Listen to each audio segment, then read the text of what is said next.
Greetings, YouTube. Today's story is out of Oklahoma.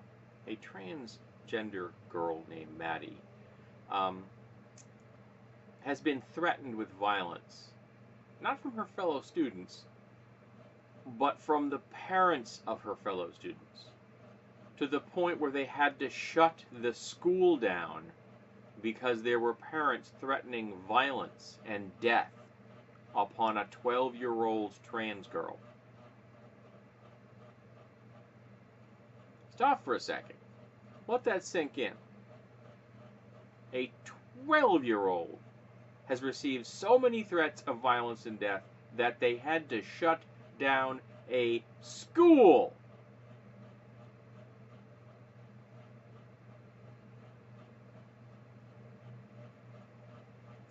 And I'm sure that all the people making these threats consider themselves to be good Christians. I'm sure of it. I'd be willing to put money on that. So,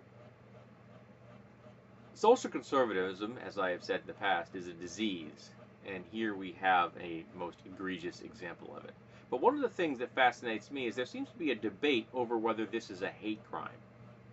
You threatened a 12-year-old. Yeah, I'm going to go with it's a hate crime. I can't believe that we're having a debate about that point. And every single one of these parents that made threats of violence against a 12-year-old should be arrested. That should be illegal. You should not be able to make threats of violence against a 12-year-old and then just walk away scot-free and go to your PTA meeting or your Bible study or whatever else that you're going to do. Ignore the fact that you've threatened violence against a 12-year-old. I'm just floored that this was ever considered a debate by anybody. Yeah, it's a hate crime, and it should be treated as such.